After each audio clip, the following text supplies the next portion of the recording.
Hello, this is Miguel Miller. I am a forecaster at the National Weather Service, and I have here with me Stefanie Sullivan, also a forecaster here at the National Weather Service. Stefanie is our fire weather program manager, and so we're going to talk about what she does and how she does it and everything, how we are able to do our forecasting duties with regard to fire weather.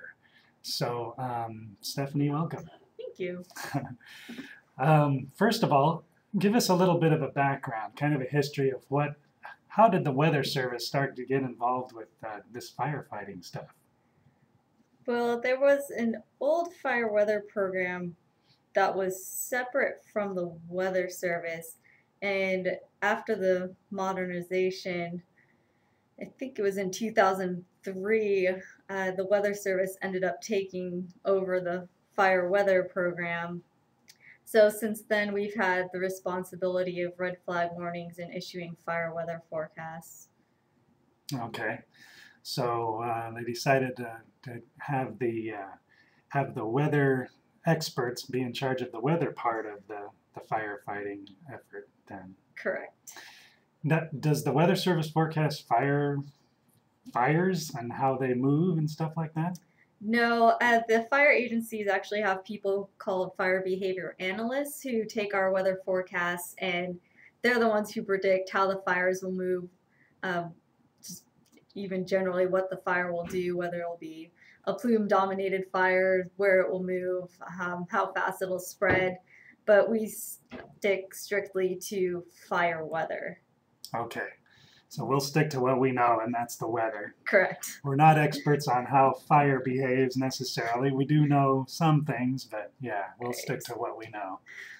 That's good. So, so we do have these relationships with several agencies outside of this office who deal with firefighting. Who are these agencies, and what kind of a relationship do we try to keep up with them?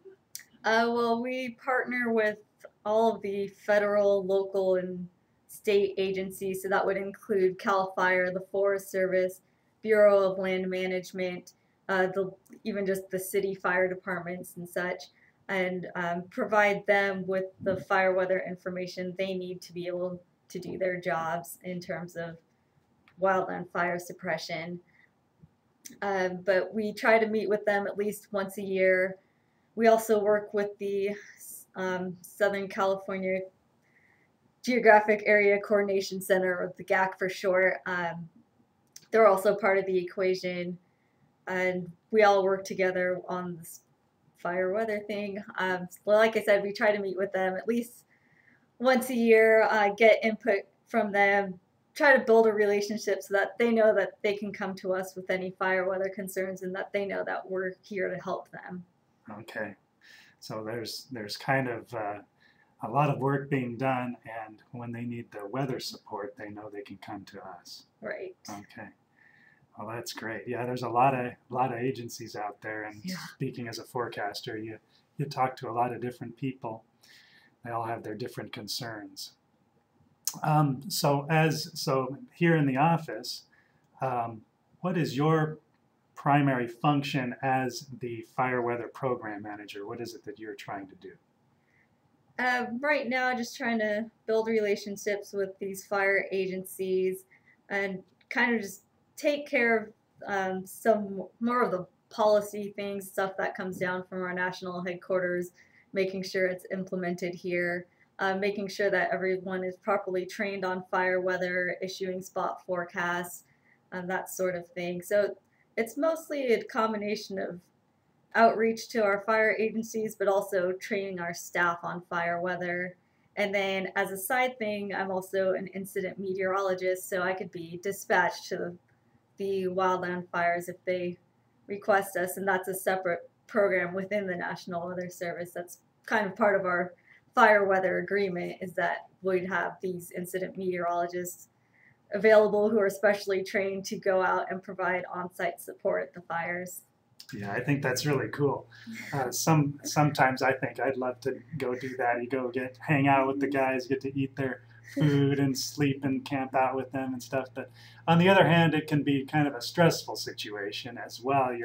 A lot of people are looking right at you literally as you're giving them a briefing on what the weather is going to do, and their lives are almost literally in your hands. What you decided to say. You've been on a few fires, so you kind of know what that pressure feels like. Yeah, it's definitely different, but I'd say it actually makes it easier being there because you do get the direct feedback from them on what's going on, and they know where to come find you, and they really are depending on you, especially the fire behavior analysts. And the last fire, he was joking that there are 3 things that fire behavior depends on: the weather, and the weather.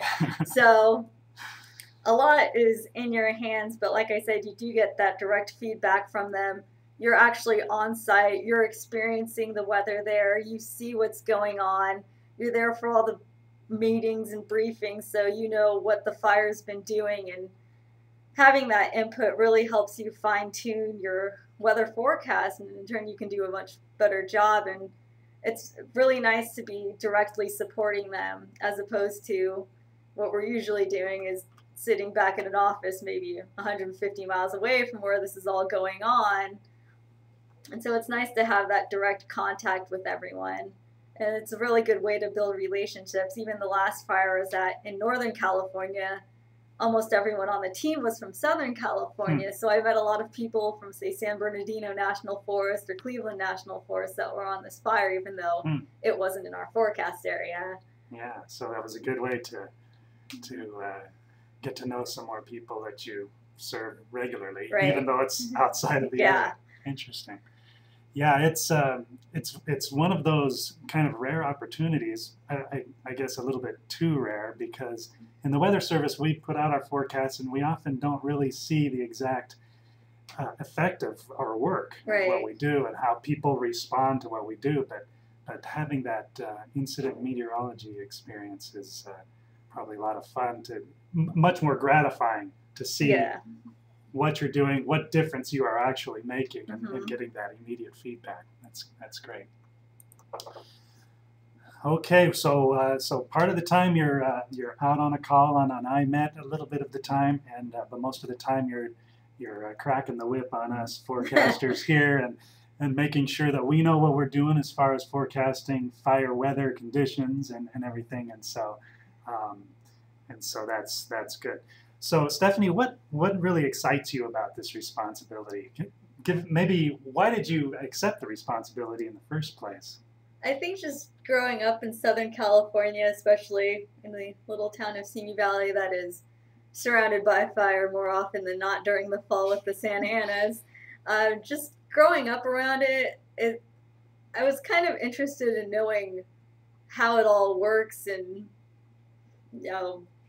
what these agencies are actually doing when they're fighting the fire, and even just Santa Anas in general, because I grew up with it so much. And so I thought it'd be really interesting to be a part of all that, which is kind of how I got into it in the first place. And especially when I was working up at Oxnard with their fire weather program manager, Dave Gomberg, and that's how I heard about the IMET program in the first place. So even before I was working here full time, I already had an interest in fire weather and becoming an incident meteorologist.